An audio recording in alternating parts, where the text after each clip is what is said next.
अस्सलामु अलैकुम रहमतुल्लाह व बरकातुहू। हिंदू धर्म में कहा गया है कि वो ईश्वर निरंकार है जिसका कोई आकार नहीं और वो कण कण में समाया हुआ है। और गुरु ग्रंथ साहिब में कहा गया है, एक ही नूर के सब बंदे, एक ही नूर सब में समाया। इसी तरह कुरान करीम में सबसे पहली बात जो बताई गई है, समझाई गई है, वो ये है अल्हम्दुलिल्लाह रब्बिल आलमीन। अल्लाह सारे आलम का रब है। हम उस एक महाशक्ति को जो पूरी सृष्टि चला रही है उसको अलग अलग नामों से जानते हैं और मानते हैं और उसकी इबादत करते हैं। मैं बाबा मोहम्मद सलीम शाह, जयपुर राजस्थान इंडिया से। मैं मरकज़ रूहानी इलाज जो हमारा यूट्यूब चैनल है उसमें अमलियात के जो आसानी से घर में आम आदमी कर सकता है उसके वीडियो डालता हूँ।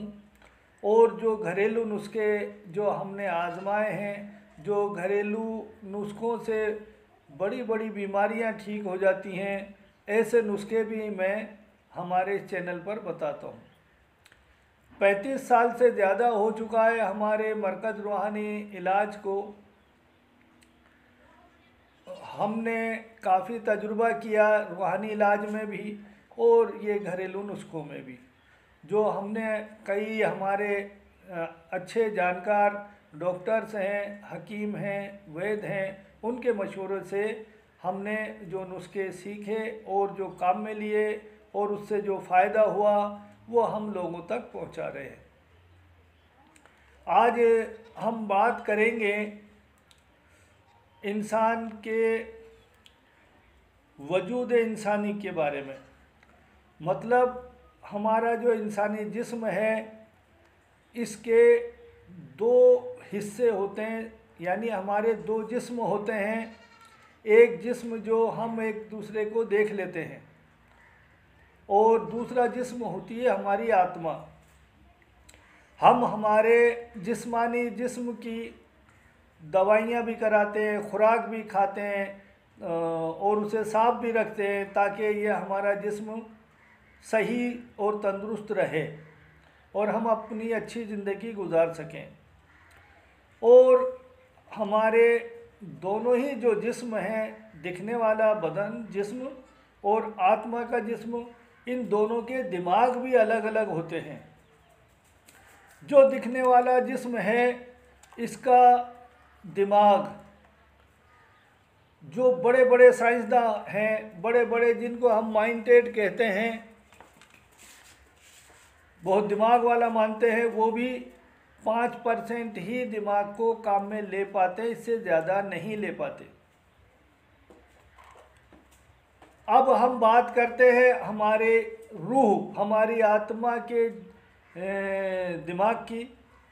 तो हमारी जो रूह है, हमारी जो आत्मा है, उसको अगर हमने बेदार कर लिया, जागृत कर लिया, तो उसका दिमाग पूरी कायनात को, पूरे जिस्म को देखता है, समझता है। हमारे पूरे दिमाग को पढ़ भी सकता है, पूरे दिमाग को। हमारी रूह, हमारी आत्मा का जो दिमाग है वो इतना हाई है, वो सारे चीज़ों को देखता है, समझता है। हम बात करते हैं हमारे कुछ आलिमों की जो शरीयत की बात करते हैं। तो हमारे जो आलिम हैं वो मानते हैं जो कुरान में लिखा है, जो हदीस में लिखा है वो सही है और उसी पर वो आलिम लोग चलते भी हैं। जैसे नमाज है, कुरान है, हज है, रोज़ा है, ये सब वो काम करते हैं और उस पर चलते हैं। और ये शरीयत है, ये अल्लाह का कानून है। इसको जो भी अल्लाह और उसके रसूल पर ईमान रखने वाला है, मोमिन मुसलमान, वो यकीन रखता है, ईमान रखता है। अगर वो इस पर यकीन नहीं रखेगा, ईमान नहीं रखेगा, तो वो ना मुसलमान होता है और ना वो मोमिन होता है। उसको मानना ही पड़ेगा। ये शरीयत को, कुरान हदीस शरीयत जो भी है ये अल्लाह का कानून है, इसको मानना ही पड़ेगा। अब जो शरीयत को मानते हैं उनका मानना ये है कि हमारा जो जो भी बंदा दुनिया में ज़िंदा है, वो जो भी अमल कर रहा है, जो भी काम कर रहा है, जो भी नेकी कर रहा है, जो भी गुनाह कर रहा है, वो दुनिया में जो कर रहा है वो लिखा जाता है। और वो बंदा जब मर जाता है उसके बाद वो कोई भी काम करने की सलाहियत नहीं रखता, ना नेकी कर सकता है ना बदी कर सकता है, यानी उसका कोई रोल नहीं होता। बल्कि यहाँ तक कहते हैं शरीयत के मुताबिक कुछ लोग, आलिम लोग, कि बंदा मरने के बाद ज़िंदा लोगों का मोहताज हो जाता है और वो ज़िंदा लोगों की दुआ और मदद यानी खैरात ज़कात, वो खैरात सदक़े की उम्मीद रखता है, यानी ज़िंदा लोगों से उम्मीद रखता है, वो खुद मोहताज हो जाता है। ये है समझाने का मतलब, ये इनका मानना है। लेकिन अब ये यहाँ तक सीमित है, बस जहाँ तक जो बंदे ने ज़िंदा है और उसने जो काम किया बस वो ठीक है, इसके मरने के बाद उसका कोई रोल नहीं। अब हम बात करते हैं पीर फ़कीरों की। जो पीर फ़कीरों की सोच क्या है, मैं ये और बात बता दूं कि आलिम लोग जो हदीस और इस पर कुरान पर जो बात करते हैं और शरीयत की बात करते हैं, वो बस शरीयत को मानते हैं, वो तरीक़त, मार्फत और हकीकत को नहीं मानते, या यूँ समझिए उसकी तालीम नहीं देते। ये तो मानते अल्लाह है, लेकिन इससे ज़्यादा वो कुछ नहीं कह सकते। और वो ये भी मानते हैं कि हम दुनिया में रहकर अल्लाह को देख नहीं सकते। ठीक है। इसी तरह जो पीर फ़कीर है उनका मानना ये है कि हम दुनिया में भी अल्लाह को देख सकते हैं और अल्लाह को पा सकते हैं। इसकी वजह क्या है कि पीर फ़कीर जो है शरीयत पे चलते हुए आगे बढ़ते हैं, यानी शरीयत को भी मानते हैं।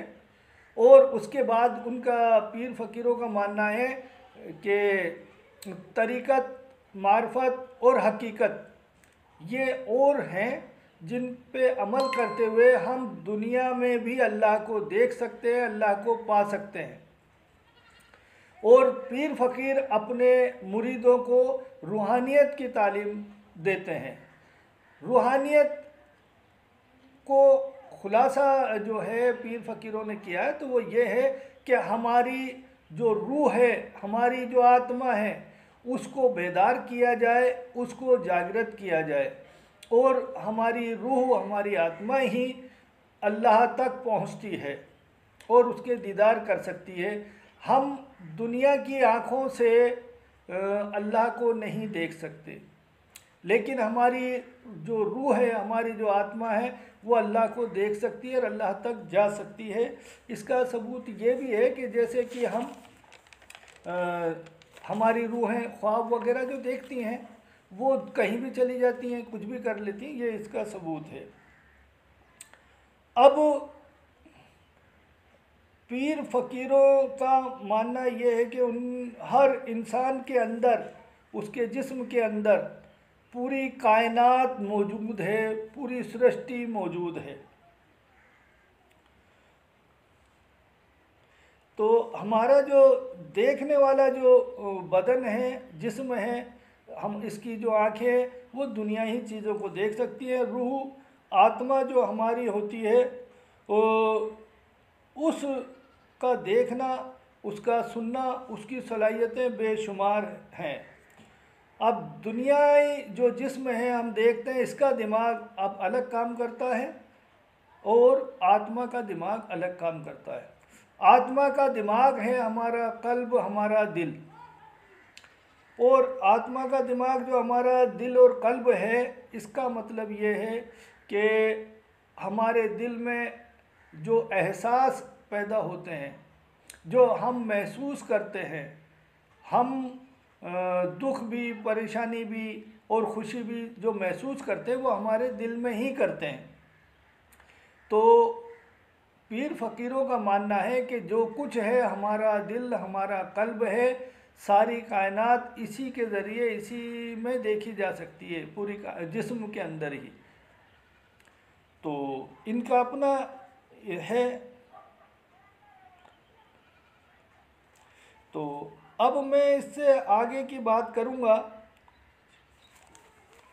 और वो ये है कि हमारी रूह का दिमाग जो क्या देख सकता है, क्या नहीं देख सकता है। तो इस पर मैं एक बात तो ये कहूँगा कि अल्लाह ने कुरान करीम में कहा है, जिसका दिल सीधा, जो लोग दिल को सीधा कर लेते हैं वो सीधे रास्ते पर चलते हैं। और हमारे नबी करीम सल्लल्लाहु अलैहि वसल्लम ने भी फरमाया, आपके जिस्म के अंदर एक गोश्त का टुकड़ा है, अगर बंदा उसको दुरुस्त कर लेता है तो उसका पूरा जिस्म दुरुस्त हो जाता है। तो नबी ने कहा, जानते हो वो क्या है? वो तुम्हारा दिल है। यानी दिल दुरुस्त तो सब चीज़ दुरुस्त है। ठीक है। तो पीर फ़कीर जो है अपने मुरीदों को जो तालीम देते हैं वो रूहानी तालीम देते हैं, रूह को बेदार करने की, जागृत करने की। क्योंकि हमारी रूह गैबी चीज़ों को देखने की सलाहियत रखती है, चाहे वो फरिश्ते हों, जिन्नात हों या रूह आत्मा हों, उनको हमारी आत्मा, हमारी रूह ही देख सकती है, हम जर्नल आँखों से नहीं देख सकते।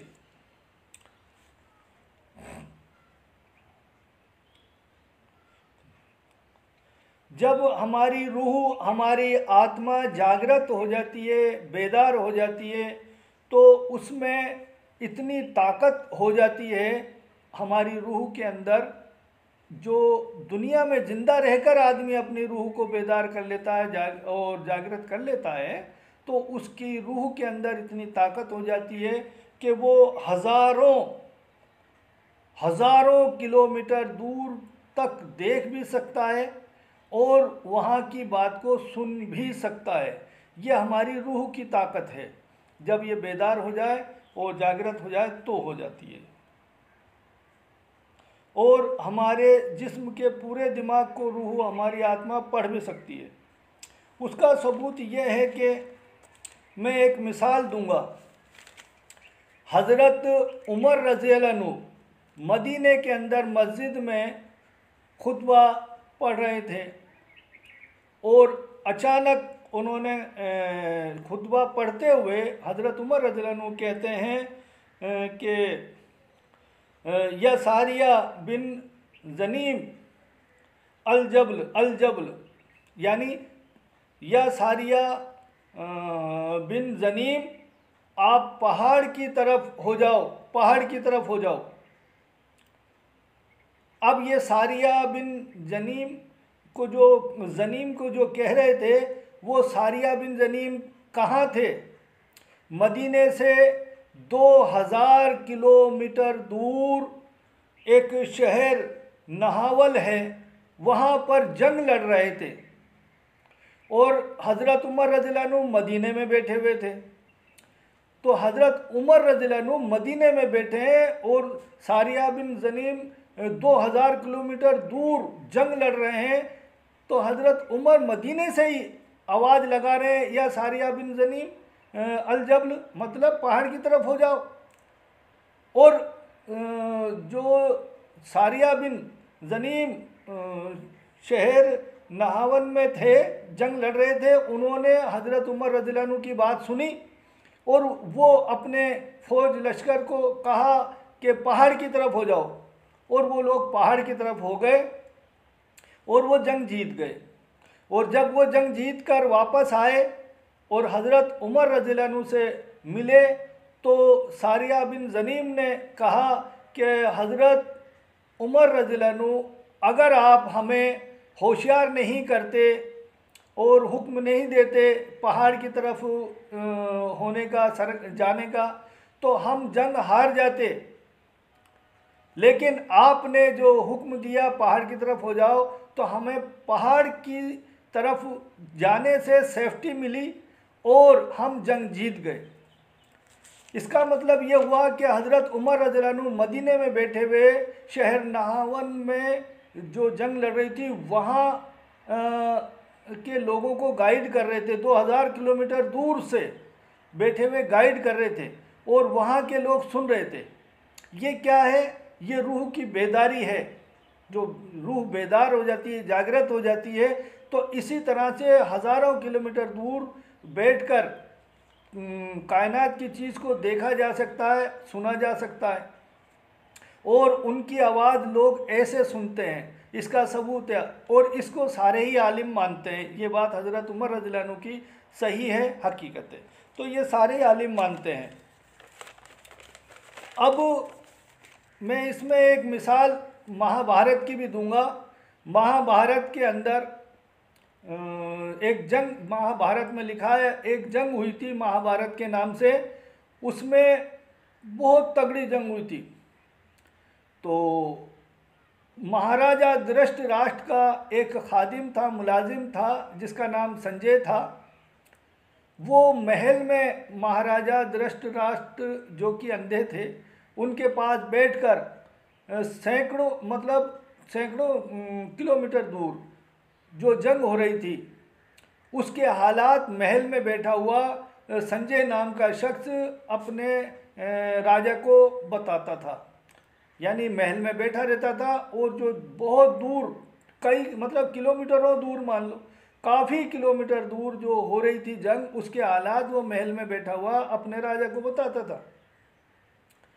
इससे भी ये साबित है कि जिसने भी अपनी रूह को बेदार कर लिया, जागृत कर लिया, वो हज़ारों किलोमीटर दूर देख भी सकता है और वहाँ की बात सुन भी सकता है, और बोले तो वहाँ के लोगों को अपनी आवाज़ सुना भी सकता है। यह हज़रत उमर रज़ियल्लाहु अन्हु से भी साबित है, सुना सकता है और उनकी आवाज़ सुनी गई और उसका सबूत भी है। तो ये भी मानना है। तो ये चीज़ है आत्मा, अपनी रूह। तो पीर फ़कीरों का मानना ये है कि जब हमारी रूह बेदार हो जाती है, जागृत हो जाती है, तो हम जो हमारे से पहले जो लोग दुनिया से पर्दा कर गए, तो हमारी रूह उनसे राब्ता भी करती है, उनसे मशवरे होते हैं, बातचीत होती है, उनकी रहनुमाई भी मिलती है।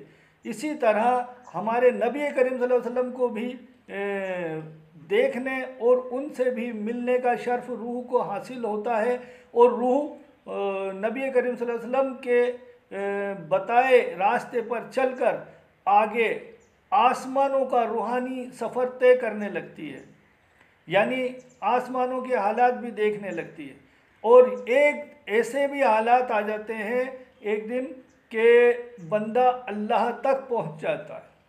इसका सबूत कई पीर फ़कीर बुजुर्गान दीन जो हुए हैं वो इसका सबूत है। और हमारे नबी करीम सल्लल्लाहु अलैहि वसल्लम ने फरमाया कि मोमिन की फरासत कल्बी से डरो, कि मोमिन अल्लाह के नूर से देखता है। जब रूह जागृत हो जाती है, बेदार हो जाती है, तो उसके रूह के अंदर अल्लाह का नूर आ जाता है और वो अल्लाह के नूर से देखता है। तभी वो पूरी कायनात को एक जगह बैठे हुए देख सकता है और अल्लाह के दीदार दुनिया में ज़िंदा रहते हुए भी कर सकता है।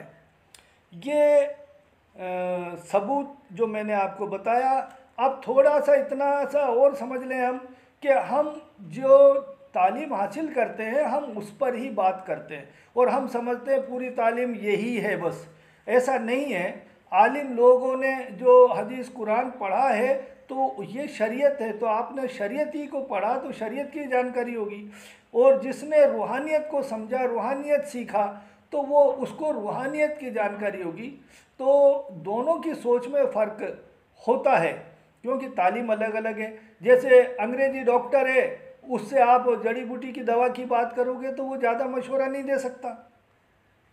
और जड़ी बूटी वाले डॉक्टर से बात करेगा, आप अंग्रेजी दवाओं की जानकारी दो तो वो नहीं दे सकता। जिसने जो पढ़ा है, जो समझा है, वो वही बात करता है।